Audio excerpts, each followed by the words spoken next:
Здравейте на всички на вълните на моя канал. Здравейте на всички тези от вас, които случайно попадате на това видео. Както знаете, щом сте попаднали на това видео, значи има нещо, което трябва да научите. Вземете само това, което се отнася за вас, другото пропуснете. Днешната тема, която реших да направя, е една тема, която вълнува всички нас, много от нас.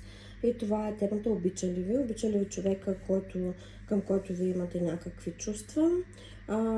С първата колода карта ще попитам кой е той, с следващата колода ще попитам коя сте вие и със средната колода ще попитам обича ли ви този човек. Нека да попитаме обича ли ви този човек. Сега ще махнем тези две колоди карти. Представете си вашия любовен интерес, или вашия мъж, или вашия любовник, човека партньора до вас, човека с който искате или имате отношения. И нека да попитаме картите обича ли ви. И първо да попитаме кой е той. Кой е човека, за който в момента питаме дали ви обича. Може да напишете неговото име в коментари, така чрез енергията на картите ще се свържем с неговата енергия и ще го помолим за проявление. Обича ли ви този човек?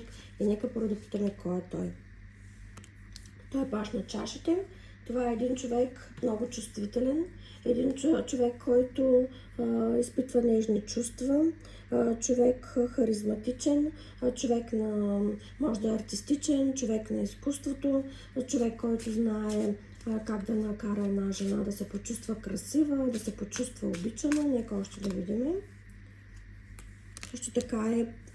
Също така е паша на мечовете. Може би много добре борави с думите. Той е един наблюдателен, пише, следи, има богато дар слово, знае как да ви умая. Нека още да видим кой е той. Малко, сякаш обаче не се вижда мъжа в тези карти, излиза като една незряла енергия с тези пажове, но нека все пак да видим по-натам. Да, той е един мъж, който в момента е в застой.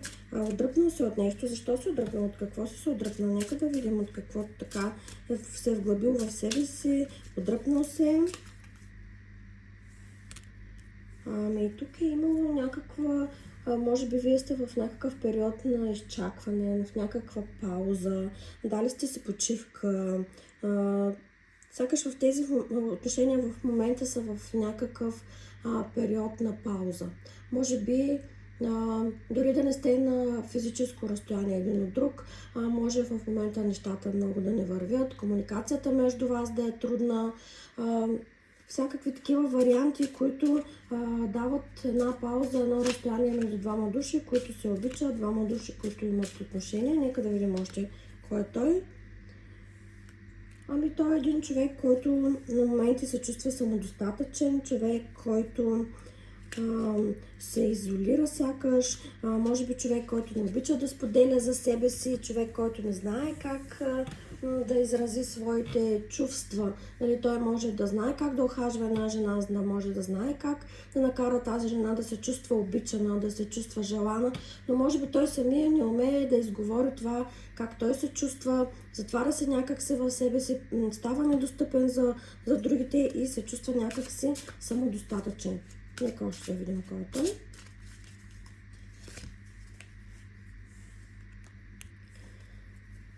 Този човек към момента е в някаква апатия.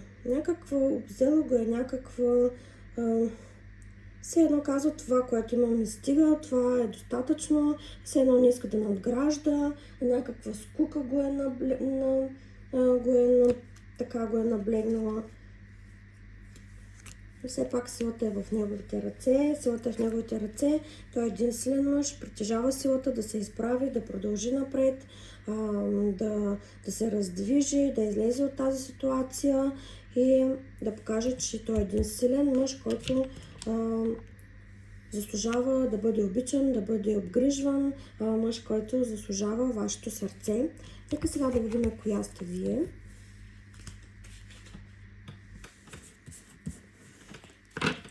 Коя сте вие? Ако тук това, което описвам, ви резонира, може да продължите напред да гледате. Нека да видим коя сте вие.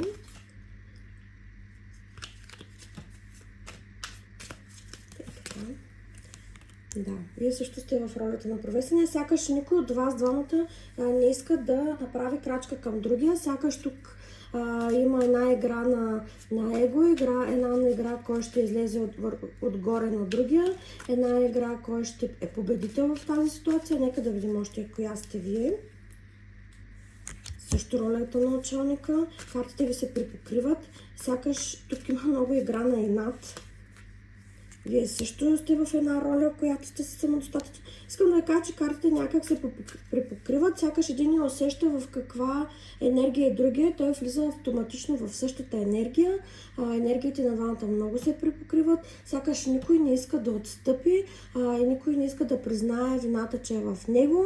Всеки дърпа в неговата посока и не желае да направи крачка към другия. Нека да видим още коя сте вие. Вие сте една огнена жена, най-вероятно. При вас може би има малко по-голям ентусиазъм, но бързо изгасва. Има ентусиазъм, запалвате се, сега ще му пиша, или сега ще му кажа нещо, или сега ще отида да го видя, ще го изненадам, но бързо ви минава тази мисъл и казвате не, ще чакам той да го направи, все пак той е мъжът, той трябва да действа пръв. Нека още да видим коя сте вие. Да, вие много добре също като него, боравите с думите. Мисля, че тук много се приличате. Вие сте два остри езика, които така обичат да хапят един друг, да се бодват лекичко с тия мечове и да има конфликти между вас. Може би това поддържа вашата искра между вас. Така тези словесни атаки, с тези словесни битки, или как така да се изразя, някой още да видите, но в крайна сметка вие сте една кралица на чаша, една жена, която иска семейството си, жена, която иска да се грижи за своя мъж, иска да му изготви вкусна вечеря, иска да му поднесе тази вечеря, иска да му поднесе любовта си, иска това семейство или тези отношения да вървят. Както знаете, вие може да сте някои от водните знаци, но това, нали, изказвам изобщо не може да не е така, риби, рак или скорпион. Вие сте отдадена жена, отдаваща, правеща всичко за една връзка. Стискате вашата любов към този мъж, както държите този хляб, не я пускате, искате си го, казвате си, това е моя мъж и аз няма да се откажа от него, въпреки че тук между двамата виждам един много голям инат. И нека все пак стигнем до истината. Обича ли ви този човек? Има ли чувства към вас? Обича ли ви този човек? Има ли чувства към вас? Обича ли ви?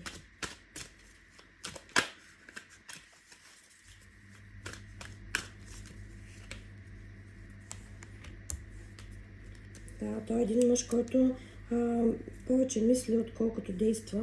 И той е един мъж, който според мен чувствата остава ги на по-заден план. Дори да има чувства, той не умее и не знае как да ги покаже. Според мен този мъж има чувства, но наистина не умее да ги показва. Той ги затваря в себе си. Може би мисля си, че когато покаже тези свои чувства, това ще го направи по-слаб и раним. Ето тук има едно действие след един период на отчелничество, след един период на пауза.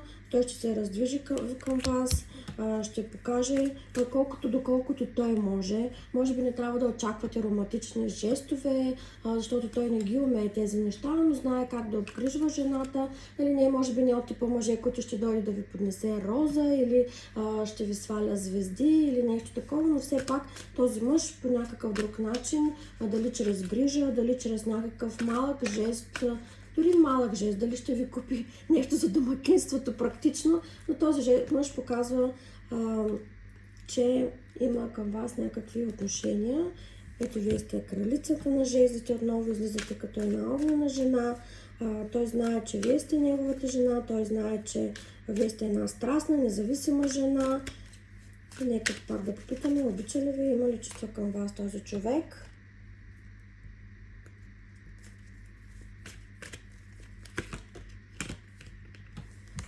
Той магиосника знае как да ви очарова, знае как да ви поднесе любовта си, знае как Той има уменията да действа, знае как да те впечатли. Най-вероятно ще се свържи много скоро с този човек. И ще ви кажа, че има чувства към вас, тройка пентакли. Това е едно сътрудничество, едно щастие, стабилност и разбирателство. Нека да изтеглим последна карта, да видим обича ли ви този човек, обича ли ви вашият любовен интерес, вашия партньор, вашия мъж, вашия любовник, мъжа, към който вие имате чувства, мъжа, с който вие искате да споделите вашето бъдеще. И последната карта казва: да, този мъж ви обича, вие сте неговото слънце, той иска да вървите заедно в една посока и той ще ви го показва, но може би не е точно по начина, по който вие искате.